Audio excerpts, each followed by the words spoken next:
Good morning. Welcome again to Morning Devotions, and thank you so much for our time together. I want to talk to you today again from the book of Proverbs. This time, I want to talk to you about the small businesses that you're starting.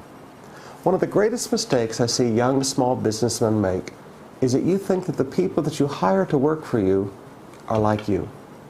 Now, the reason you have started that small business, and you're probably working a full-time job also, is because you are a very hard-working, disciplined person who knows how to show initiative.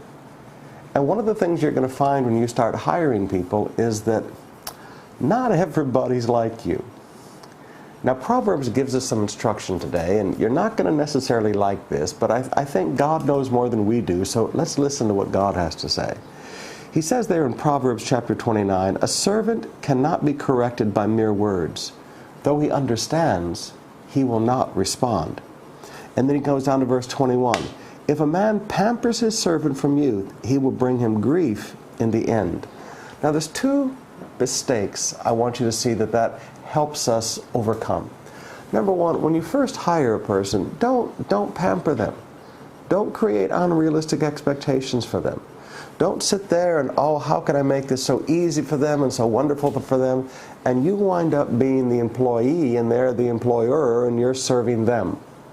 Now, please forgive me, but I see this as a common mistake in people when they first start hiring people, is you think it's your job to serve them. And you're doing everything to make life easy for them. Now, forgive me, when you do that, it says they will bring you grief in the end.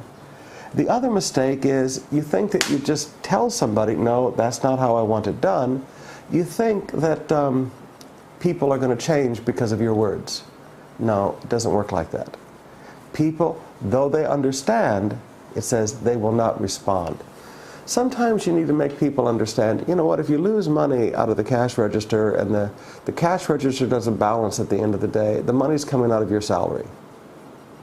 You've got to understand, you've got to count the money properly, and you can't pocket money. You've got to understand that if you're going to sell these products and there's products missing, it comes out of your salary. You're responsible for them. There has to be some penalties involved. People have to understand that if they don't follow instructions, there is a penalty.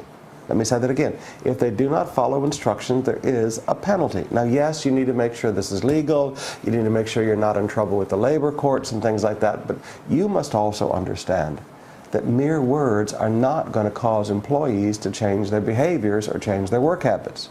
There has to be some correction involved. There has to be some penalty. Now, go back and meditate on those things today, and that'll help you be more successful in your family businesses.